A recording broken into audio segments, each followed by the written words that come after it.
Hello everyone, welcome back to our channel learning hub. और हमारा अब लास्ट टॉपिक रहता है इस चैप्टर का, द लिविंग वर्ल्ड का। वो टॉपिक आज हम कंप्लीट कर लेंगे विद सम पीवाईक्यू। साथ में लास्ट में इस वीडियो के लास्ट तक बनी रहिएगा, ताकि लास्ट में आपको कुछ पीवाईक्यू का आइडिया भी लगे कि कैसे किस टाइप से पीवाईक्यू जो है वो अब तक आए हुए हैं और पूछे गए हैं एग्जाम्स के अंदर। ओके, सो लास्ट जो टॉपिक था इस चैप्टर का वो था हमारा टेक्सोनॉमिकल एड्स। किस टेक्सोनॉमिकल एड्स क्या होते हैं? अब जब हमने टेक्सोनॉमी की स्टडी की थी, वेरियस स्पीसीज ऑफ प्लांट्स की हमने स्टडी की है, तो हमने देखा कि ये बहुत यूज़फुल है। तो इन चीज़ों को हम क्या करते हैं, रिज़र्व भी करते हैं। ठीक है, तो वो रिज़र्व और प्रेज़र्व करते हैं हम। कैसे उनको प्रेज़र्व करते हैं, तो वो प्रेज़र्व करने के जो चीज़ होती हैं, थिंग्स होती हैं, उनको हम एड्स कहते हैं। तो हम उनको कैसे प्रेज़र्व करते हैं, क्या क्या उनके नेम है। तो सबसे पहला आता है हमारा हर्बेरियम। सबसे पहला क्या आता है हमारा? हर्बेरियम। हर्बेरियम क्या है? ये एक स्टोर हाउस होता है कलेक्टेड प्लांट्स स्पीसीज का, स्पेसीमेंस का।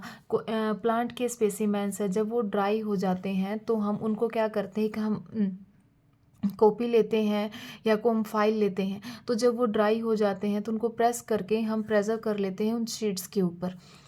Herbarium is a store house of, इस लाइन को हम अंडरलाइन भी कर लेते हैं। Herbarium is a store house of collected plant specimens that are dried, pressed and preserved on sheets। ये कॉलेज के टाइम पे प्रैक्टिकल्स भी करवाते हैं टीचर्स। जब फ्री होते हैं तो हमें बोलते हैं कि हर्बेरियम प्रिपेयर करना है। उस हर्बेरियम में क्या करते हैं कि हम अलग अलग प्लांट स्पेसिमेंस को कलेक्ट करते हैं, उनको अच्छे से ड्राई करते हैं। अगर ड्राई नहीं करेंगे तो उनके ऊपर फंगस आ जाता है। ठीक है, तो उनको पहले अच्छे से ड्राई करते हैं। ड्राई करने के बाद उनको प्रेस करके एंड देन शीट्स के ऊपर उनको पेस्ट करते हैं और प्रेजर्व करके रखते हैं उनको। तो ऐसे हमारा हर्बेरियम जो है वो रेडी हो जाता है। साथ में उनकी लेबलिंग भी करते हैं कि ये कौन सा स्पेसिमेन था, हमने कहाँ से कलेक्ट किया है। Further these sheets are arranged according to a university accepted system of classification. ये इस टाइप से होता है, राइट। सो ये था, ये एक बेसिक सी टर्म्स हैं जो हमें याद रखनी है कि हर्बेरियम क्या होता है। हर्बेरियम शीट्स ऑल्सो कैरी ए लेबल प्रोवाइडिंग इन्फॉर्मेशन। वही मैंने आपको बताया कि जब हम कलेक्ट करते हैं, हमने कोई स्पेसिमेन है, जब उसको ड्राई अप किया है, ड्राई अप करने के बाद तो हम उसके अंदर क्या करते हैं, उसके साथ हम उसको लेबलिंग भी करते हैं कि कहाँ से हमने इसको कलेक्ट किया है। Date and place of collection, date भी लगाएंगे और कहाँ से हमने उसको कलेक्ट किया उस प्लेस का नाम भी लिखेंगे। English, local and botanical names, family, collector's name, etc. Herbaria also serve as a quick referral systems in taxonomical studies. So ये था हमारा हर्बेरियम। इसकी जस्ट एक डेफिनेशन हमें पता होनी चाहिए, नथिंग एल्स। देन आता है हमारा बोटेनिकल गार्डन्स। बोटेनिकल गार्डन्स क्या होता है? बोटेनिकल गार्डन जो है उसके अंदर कलेक्शन होता है लिविंग प्लांट्स का। हर्बेरियम के अंदर तो हमने डेड प्लांट्स को लिया था। बोटेनिकल गार्डन के अंदर क्या होता है? लिविंग प्लांट्स का कलेक्शन होता है। These specialised gardens have collection of living plants. और कौन से लिविंग प्लांट्स होते हैं इसके अंदर? मेनली वो प्लांट होते हैं जिनको are grown for identification purposes के लिए हम ग्रो करवाते हैं। And each plant is labelled indicating its botanical scientific name and its family. और यहाँ पे ये हमें याद होना चाहिए कि जो फेमस बोटेनिकल गार्डन्स, क्यों बोटेनिकल गार्डन कहाँ पर है? इंग्लैंड के अंदर है। इंडियन बोटेनिकल गार्डन कहाँ है? होवड़ा, इंडिया के अंदर है। And national botanical research institute कहाँ है? लखनऊ, इंडिया के अंदर है। यहाँ से जो है ये MCQ बन जाते हैं, इम्पोर्टेंट है। तो हमें ये पता होना चाहिए कि क्यों बोटेनिकल गार्डन कहाँ प्रेजेंट है? इंग्लैंड के अंदर। इंडियन बोटेनिकल गार्डन कहाँ प्रेजेंट है? होवड़ा, इंडिया के अंदर। And national botanical research institute कहाँ पर है? लखनऊ, इंडिया के अंदर, राइट। देन आता है हमारा म्यूज़ियम। म्यूज़ियम आपने भी कभी कभी विजिट किया होगा म्यूज़ियम के अंदर, कि म्यूज़ियम के अंदर क्या क्या चीज़ें होती हैं। म्यूज़ियम के अंदर क्या होता है कि एक एजुकेशनल इंस्टीट्यूट होता है, स्कूल्स के अंदर भी प्रेजेंट होता है, कॉलेजेस के अंदर भी होता है, या अलग जो इंस्टीट्यूट्स होते हैं वहाँ पर भी ये म्यूज़ियम्स जो है वो मिलते हैं। इनके अंदर क्या होता है कि हम स्पेसिमेंस इसके अंदर रखते हैं। जो स्पेसिमेंस हैं प्रेजर्व्ड इन द कंटेनर, प्लांट्स हैं उनको हम स्पेसिमेंस रखते हैं। और जो लार्ज एनिमल्स हैं, लार्ज एनिमल्स को भी हम रखते हैं। इंसेक्ट्स हैं उनको कलेक्ट करके, किल करके और पिन करके हम उनको फिक्स करके वहाँ पे रखते हैं। प्लांट्स एंड एनिमल्स स्पेसिमेंस में ऑल्सो भी प्रेजर्व्ड एज ड्राई स्पेसिमेंस। इंसेक्ट्स को हम कलेक्ट करते हैं, फिर उनको किल करते हैं और उनको पिन करके उनको हम रखते हैं। लार्ज एनिमल्स भी यहाँ पर पाए जाते हैं। And museums often have collections of skeletons of animals too. आपने जब भी विजिट किया होगा म्यूज़ियम के अंदर ये सारी चीज़ें आपने देखी होगी। तो म्यूज़ियम क्या होता है, एक बेसिक ऐसी जगह होती है जहाँ पे हम स्पेसिमेंट्स जो है वो प्रिजर्व करके रखते हैं, चाहे वो प्लांट का हो चाहे वो एनिमल का हो, राइट। नेक्स्ट आता है हमारा जूलॉजिकल पार्क। बोटानिकल गार्डन्स देखे, अब आता है हमारा जूलॉजिकल पार्क। जूलॉजिकल पार्क के अंदर क्या होता है, जूलॉजिकल पार्क के अंदर हम एनिमल्स को रखते हैं। Places where wild animals are kept in protected environment under human care. Human care मतलब ह्यूमन बीइंग उनकी केयर करते हैं और उनको प्रॉपर वो वाला इन्वायरमेंट प्रोवाइड किया जाता है जो एक नेचर के अंदर उन्हें मिलता है। वाइल्ड एनिमल्स होते हैं, प्रोटेक्टेड इन्वायरमेंट के अंदर हम रखते हैं, ह्यूमन केयर होती है, and which enable us to learn about their food habits and behaviour, right. ये होते हैं हमारे जूलॉजिकल पार्क। नेक्स्ट लास्ट जो है ये आता है की क्या होता है, की जो है वो एक अनदर टेक्सोनॉमिकल एड है used for the identification of plants and animal. इसकी डेफिनेशन आपको लर्न होनी चाहिए। Key is another taxonomical aid used for identification of plants and animals based on the similarity and dissimilarities, right. Key क्या है, ये एक add है, मतलब ये एक थिंग है जिससे हम जिसको देख के, मतलब की के अंदर हमें बहुत सारे ऑप्शंस मिलते हैं, बहुत सारे क्लासिफिकेशंस वहाँ पे होते हैं, तो उनको देख के हमें आइडिया लगाना होता है। हम प्लांट और एनिमल की आइडेंटिफिकेशन करते हैं, मतलब कुछ कॉमन फीचर्स वहाँ पे की के अंदर लिखे हुए होते हैं, उन फीचर्स को हम पढ़ेंगे और ये देखेंगे कि ये प्लांट्स के साथ आइडेंटिफाई हो रहा है या एनिमल के साथ, राइट। कि उनकी सिमिलैरिटीज़ और डिससिमिलैरिटीज़ को देखकर हम उनको आइडेंटिफाई करेंगे कि इज़ दिस प्लांट और द एनिमल। ये क्या होता है हमारा key. The key are based on the contrasting character. Contrasting character मतलब opposite characters, generally in a pair called couplet. Okay, each statement in the key is called lead. हर एक statement जो होती है की के अंदर वो क्या कहलाती है, लेड कहलाती है। Separate taxonomic keys are required for each taxonomic category such as family, genus and species for identification purposes. Okay, so ये था कि ये बेसिक सी एक छोटी डेफिनेशंस वगैरह थी, बाकी इसमें और कुछ नहीं था चैप्टर में। और यहाँ पे जो है हमारा चैप्टर यहाँ पे कंप्लीट हो जाता है, राइट। आई होप आपको ये चैप्टर जो है वो अच्छे से क्लियर हुआ होगा। मेनली जो इसके अंदर जो मेन पार्ट था वो मेन पार्ट था यहाँ पे टेक्सोनोमिक हायरार्की वाला। इसका असेंडिंग ऑर्डर, डिसेंडिंग ऑर्डर, कहाँ पर करेक्टर्स कॉमन करेक्टर्स ज़्यादा पाए जाते हैं, कहाँ पर कम पाए जाते हैं, और साइंटिफिक नेम क्या है, ये सारी चीज़ें हमें इसके अंदर पता होना चाहिए। बाकी वाला ये वाला पोर्शन जो है वो इतना इम्पोर्टेंट नहीं होता है, जो इम्पोर्टेंट होता है वो मैंने आपको यहाँ पे बता दिया। अब यहाँ पे किस टाइप के क्वेश्चंस जो हैं वो आए हैं अब तक एस्टेट में या नीट के अंदर, किस टाइप के क्वेश्चंस जो है वो बने हैं, वो मैंने यहाँ पे कुछ नोट डाउन किए हुए हैं, जो हम आज की क्लास के अंदर एक बार मैं आपको करवाती हूँ।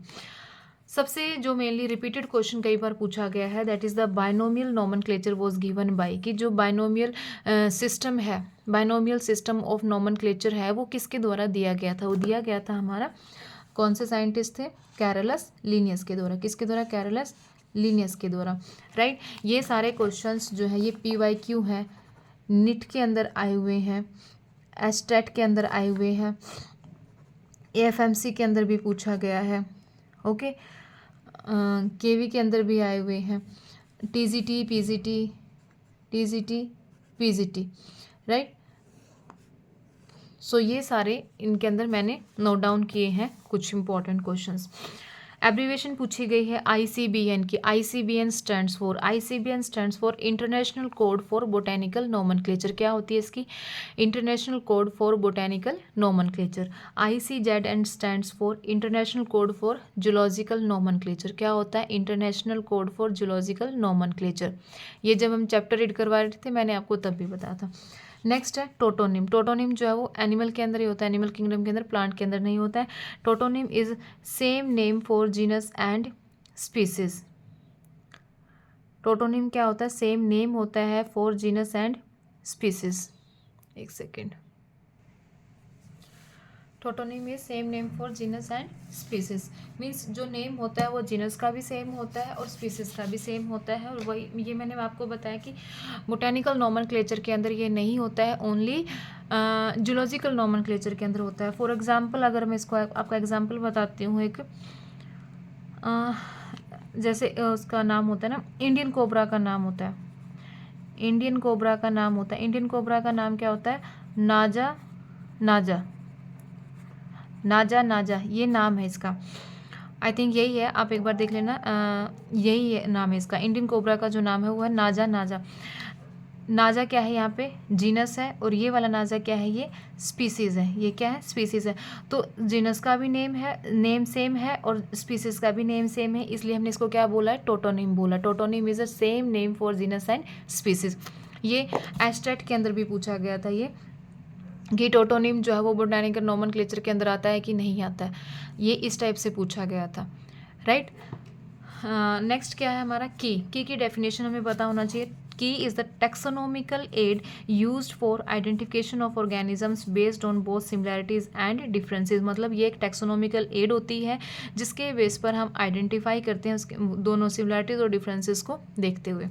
देन की के अंदर एक और आया था हमारा कॉपलेट। कॉपलेट क्या है? कॉन्ट्रास्टिंग करेक्टरिस्टिक्स, मतलब अपोजिट करेक्टरिस्टिक्स जो जनरली पेयर के अंदर प्रेजेंट होते हैं, used for identification of animals. Animal की आइडेंटिफिकेशन के लिए हम यूज़ करते हैं, right.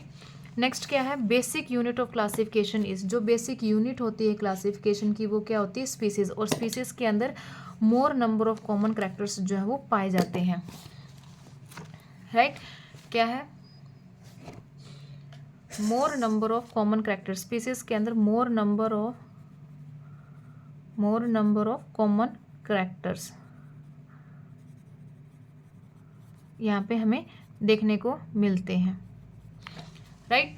Next is the taxon is the unit of taxonomy. Taxon क्या है? ये एक यूनिट होती है हमारी टैक्सोनॉमी की। Taxon is a unit of taxonomy. Next is the species. Species होता है क्या? Species is a closely related interbreeding population. मतलब ये एक पॉपुलेशन होती है जहाँ पे इंडिविजुअल, मतलब इंडिविजुअल जो है, एक स्पीसीज ये है, एक स्पीसीज ये आपस में क्या कर सकते हैं? इंटरब्रीड भी कर सकते हैं। मीन्स आपस में ये रिप्रोडक्शन करके आगे अपनी इवोल्यूशनरी को क्या कर सकते हैं? इंक्रीज कर सकते हैं, अपनी प्रोजेनी को, राइट। क्योंकि इनके जो करेक्टर्स होते हैं, मोर कॉमन करेक्टर्स इनके अंदर पाए जाते हैं और ये क्लोजली रिलेटेड होते हैं और इनके अंदर रिप्रोडक्शन जो है वो मेनली होती है। Next taxon. Taxon a group of plants और animals with similar traits of any rank. Taxon जो है वो ग्रुप होता है प्लांट्स और एनिमल्स का जिनके अंदर सिमिलर ट्रेड्स पाए जाते हैं ऑफ एनी रैंक, ओके।